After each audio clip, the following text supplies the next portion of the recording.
바울은 제3차 선교여행 때 갈라디아와 부르기아 땅을 거쳐 소아시아 서쪽 지중해 연안에 위치한 에베소에 왔습니다.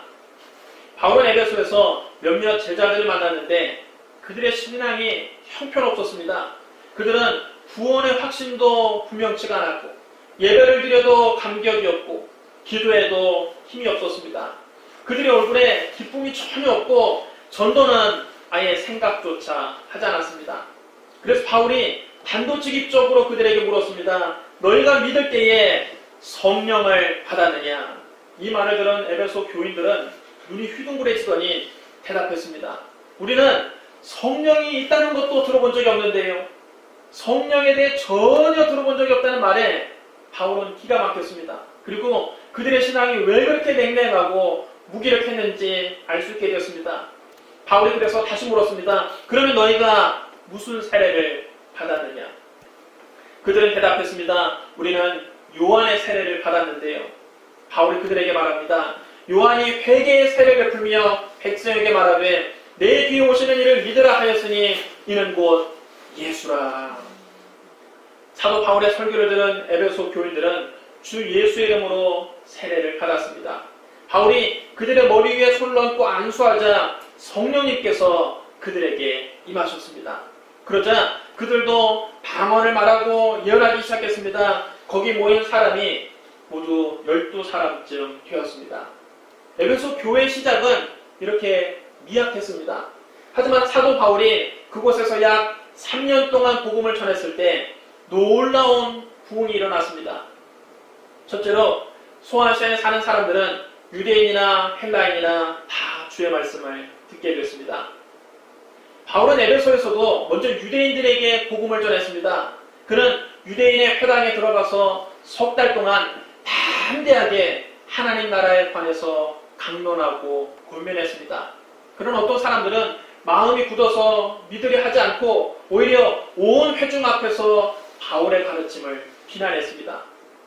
바울이 가는 곳마다 이렇게 유대인들에게 핍박을 당했습니다.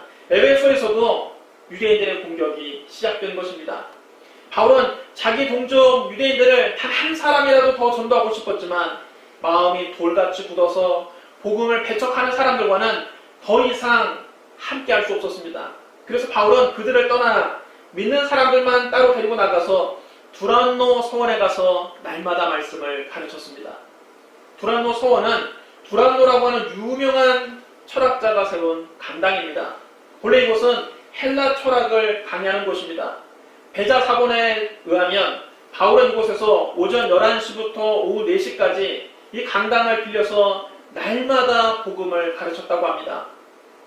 지중해 지역에서 이 시간은 시에스타라고 해서 낮잠을 자는 휴식 시간입니다. 지중해 지역은 한낮에 40도를 오르내리는 폭염이어져서 오전 11시부터 오후 4시까지는 정상적으로 일을 할 수가 없습니다. 그래서 그 시간에는 사람들이 낮잠을 자기도 하고 쉬기도 하면서 잠식을 취했다가 오후 4시부터 저녁까지 다시 일을 하는 것이 지중해 사람들의 오랜 습관입니다. 따라서 그 시간에는 두란노 서원에도 철학 강의가 없었습니다. 바울은 그렇게 빈 시간에 강당을 빌려서 날마다 하나님 말씀을 가르쳤습니다. 이런 무더위 속에서 땀을 뻘뻘 흘려가며 복음을 전하는 사도 바울의 모습을 상상해 보십시오. 그렇게 2년 동안 복음을 전했더니 소아시아에 사는 사람들은 유대인이나 헬라인이나 할 것 없이 모두 다 주의 말씀을 듣게 되었습니다. 우리 사도행전 19장 10절 말씀을 우리 같이 읽겠습니다. 10절 말씀 우리 큰 소리로 함께 읽겠습니다. 시작. 그해 동안 이같이 하니 아시아에 사는 자는 유대인이나 헬라인이나 다 주의 말씀을 듣더라. 그때 복음이 소아시아 전체로 퍼져나갔습니다. 골로새서 4장 12절로 13절에 보면 바울이 골로새 지역에 있는 성도들에게 이렇게 편지했습니다. 그리스도 예수의 종인 너희에게서 온 에바브라가 너희에게 문안하느니라. 그가 항상 너희를 위하여 애써 기도하여 너희로 하나님의 모든 뜻 가운데서 완전하고 확신 있게 서기를 구하나니 그가 너희와 라오디게아에 있는 자들과 히에라볼리에 있는 자들을 위하여 많이 수고하는 것을 내가 증언하노라. 바울이 두란노 손에서 날마다 하나님 말씀을 가르칠 때 그 바울이 전한 복음을 듣고 은혜를 받은 에바브라가 골로새 라오디게아, 히에라볼리 등지에 가서 복음을 전한 것입니다. 이런 식으로 두란노 공원에서 바울이 전하는 복음을 듣고 은혜를 받은 사람들이 소아시아 전역으로 흩어져서 복음을 전하고 자기들이 가는 곳마다 교회를 또 세운 것입니다. 요한계시록에 나오는 아시아의 7교회도 이때 세워질 것으로 사람들은 추정합니다. 그래서 소아시아에 사는 사람들은 유대인이나 헬라인이나 모두 다 주의 말씀을 듣게 됐습니다. 여러분, 아가페 교회에 와서 복음을 듣는 여러분도 듣는 것으로 만족하면 안 됩니다. 여기서 들은 하나님의 말씀을 여러분의 가정에서, 여러분의 직장에서, 여러분이 사는 마을에 가서 또 전해야 합니다. 그래서 한국인이나 외국인이나 다 주의 말씀을 듣게 해야 합니다. 교회 모여서 들은 말씀을 삶의 현장에 흩어져서 전해야 하는 것입니다.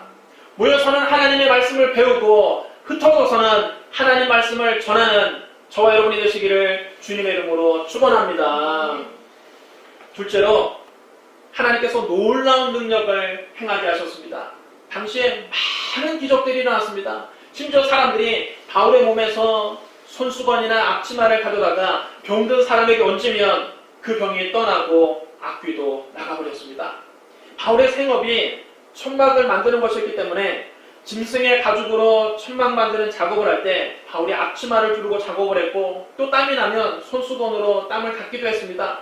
그렇게 바울의 땀이 묻은 손수건이나 그가 작업할 때 입었던 앞치마를 가져다가 병든 사람에게 얹기만 해도 그 병이 떠나고 귀신이 나가버렸습니다.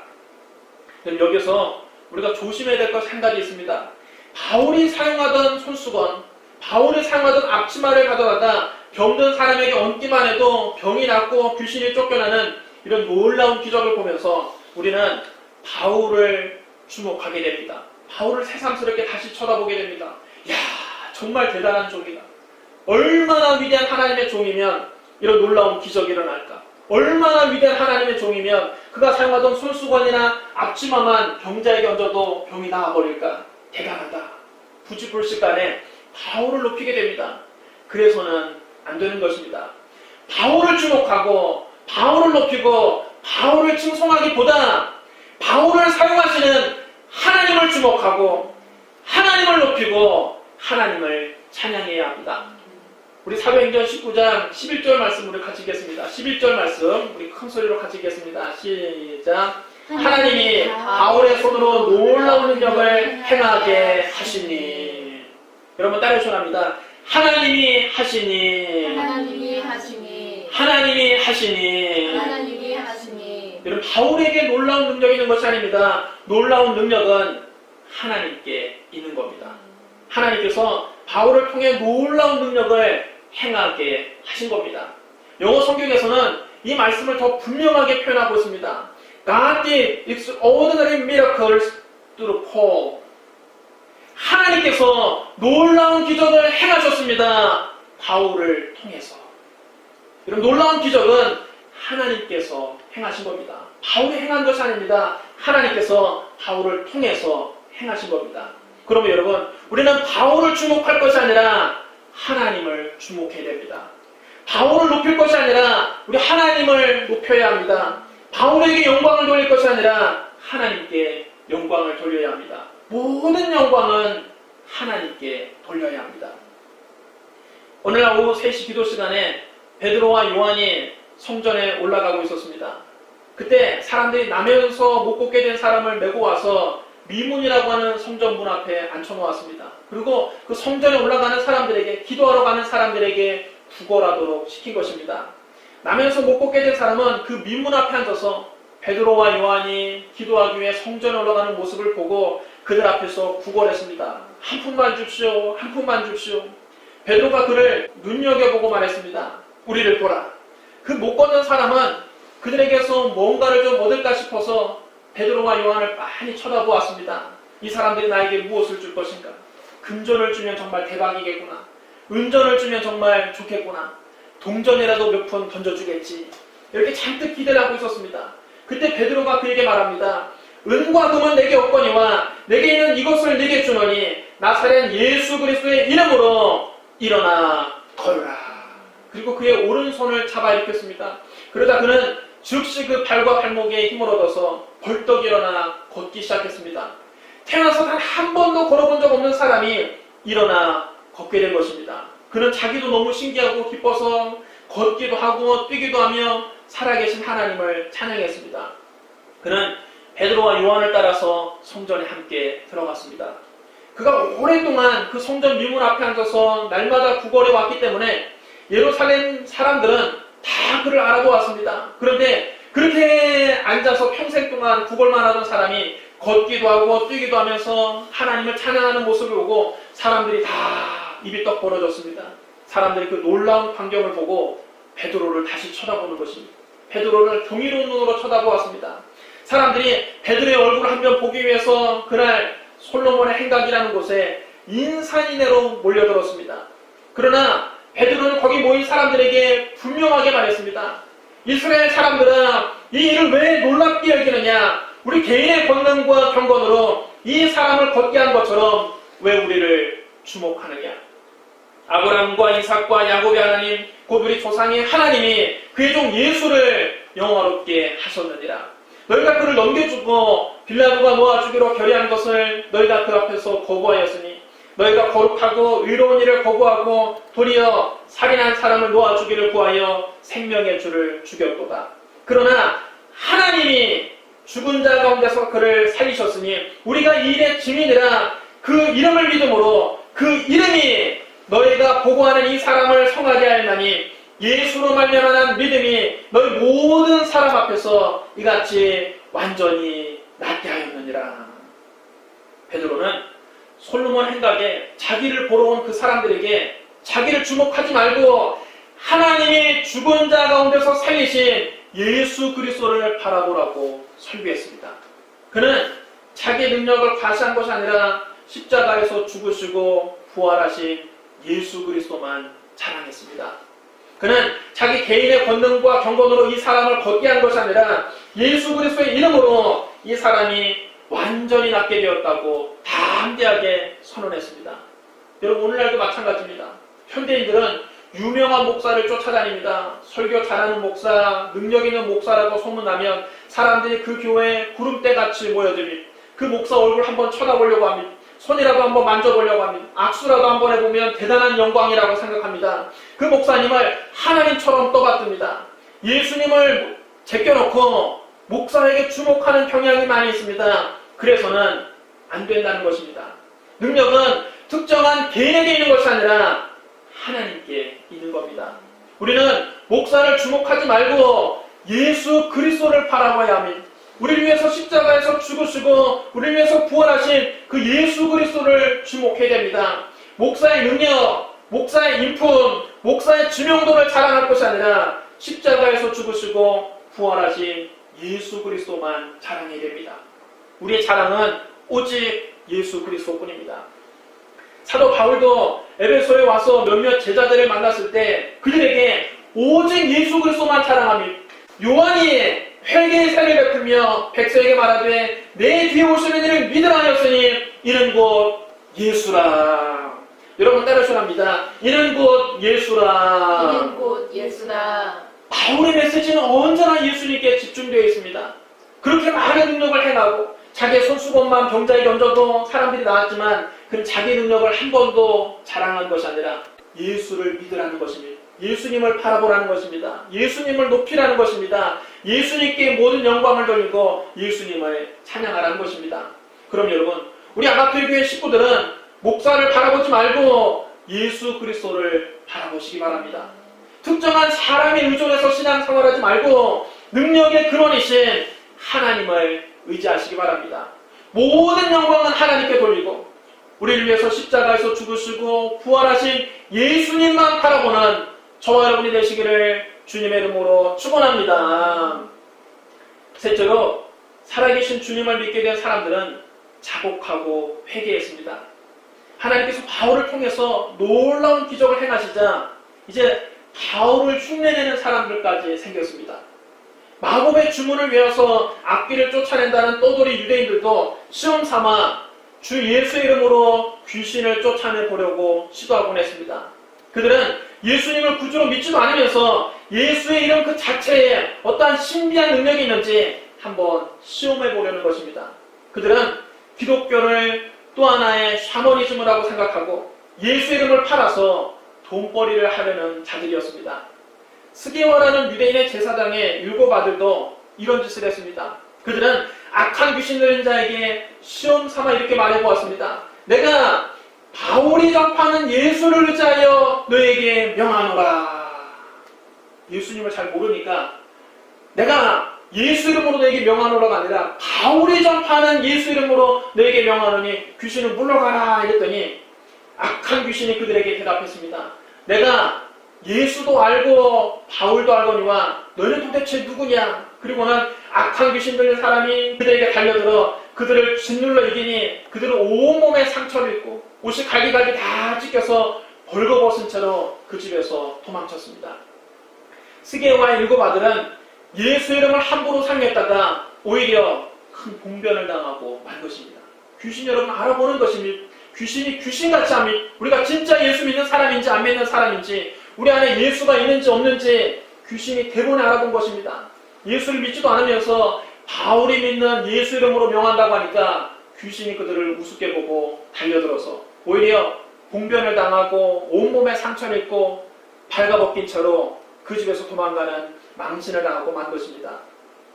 에베소에 사는 유대인들과 헬라인들이 이 소문을 듣고는 모두 다 두려워하며 주 예수의 이름을 높이 찬양했습니다. 부활하신 예수 그리스도는 정말로 살아계시고 그 이름을 망령되게 사용해서는 안 된다는 것을 에베소 사람들이 자기들 두 눈으로 똑똑히 보게 된 것입니다. 그때부터 예수 그리스도를 믿게 된 많은 사람들이 찾아와서 자신들의 죄를 공개적으로 자복하고 회개하기 시작했습니다.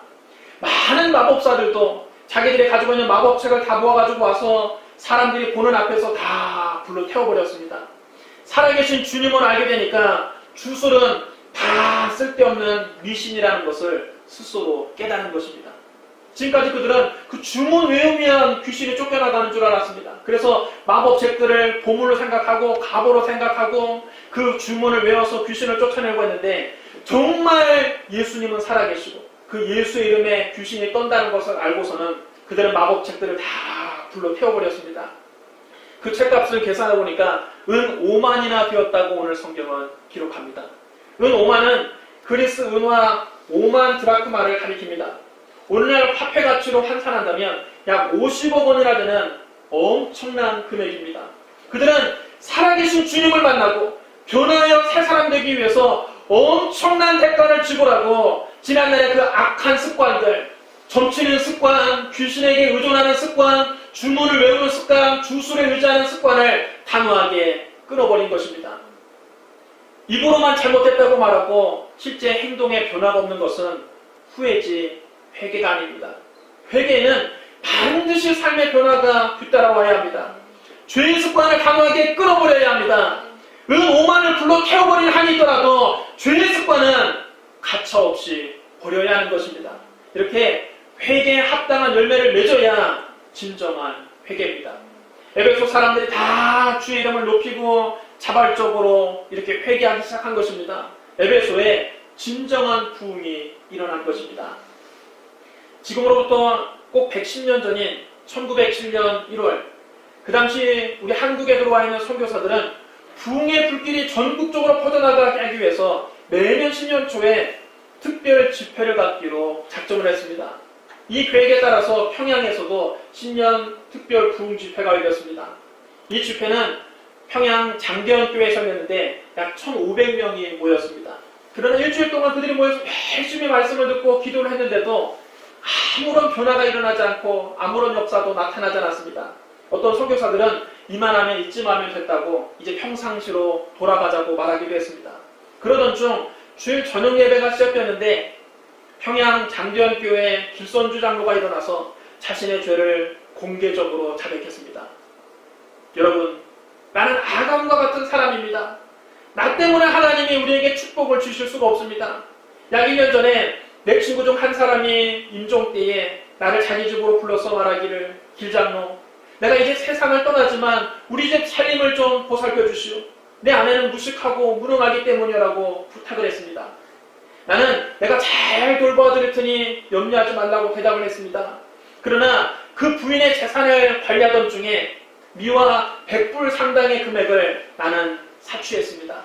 나는 하나님의 일을 방해해온 것입니다. 내일 아침 그 돈 전액을 그 부인에게 돌려드리겠습니다. 길수원주 장로가 장로 신부님에도 자기의 죄를 이렇게 공개적으로 자복하고 회개하자 그 무겁게 분위기를 억눌렀던 힘이 사라지는 것 같은 느낌이 들었습니다. 모든 사람이 그때부터 자기 죄를 내어놓고 회개하기 시작했습니다. 그 순간 성령님이 그들 가운데 임하셨습니다.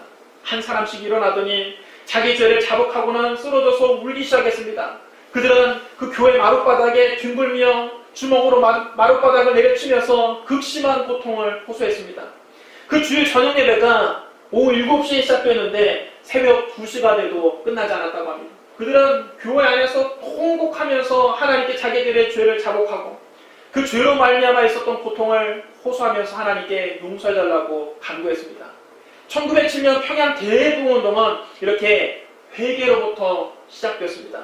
이렇게 시작된 대부흥운동이 전국적으로 퍼져나갔습니다. 그 대부흥운동이 한국을 변화시켰습니다. 1907년 한국 전역을 휩쓴 성령의 역사를 한국의 오순절이라고 부릅니다. 여러분, 오늘 우리에게도 이런 놀라운 변화가 일어나야 합니다. 오늘 성령이 임할 수 있도록 기도하시기 바랍니다. 오늘 마음을 찢는 회개가 있기를 바랍니다. 1907년 평양 장대원교회에서 시작된 대부흥운동이 2017년 우리 아가페 교회에서 다시 시작되기를 주님의 이름으로 축원합니다. 사랑하는 성도 여러분, 사도 바울이 제3차 선교여행 때 에베소에 갔을 때 거기 있는 사람들은 12사람밖에 안 되었습니다. 그러나 그들에게 성령이 임하시자 주의 말씀이 힘이 있어 흥왕하여 큰 세력을 얻게 됐습니다. 에베소뿐만 아니라 소아시아 전체에 사는 사람들이 유대인이나 헬라인이나 다 주의 말씀을 듣게 됐습니다. 에베소에 놀라운 기적들이 일어났습니다. 많은 사람들이 회개하고 주 예수님의 품으로 돌아왔습니다. 이런 놀라운 부흥은 사람이 일으킬 수 있는 것이 아닙니다. 이런 놀라운 부흥은 하나님이 주시는 것입니다. 지금 한국 사회에 이런 부흥이 절실히 필요합니다. 목이 고된 이 백성이 회개하고 주 예수님께 돌아오게 해달라고 하나님께 기도하시기 바랍니다. 죄악으로 가득한 이 땅에 성령 바람이 불어와달라고 하나님께 기도하시기 바랍니다. 바로 지금 여기에서 나부터 변하게 해달라고 하나님께 간절히 기도하시기 바랍니다. 하나님께서 주시는 이런 놀라운 부흥을 경험하는 저와 여러분이 되시기를 주님의 이름으로 축원합니다. 기도하겠습니다. 사랑과 은혜가 풍성하신 하나님 아버지, 에베소에 성령이 임하고 그들이 회개하고 주님 앞에 나온 것처럼 아버지, 오늘 우리의 죄를 자복합니다. 회개합니다.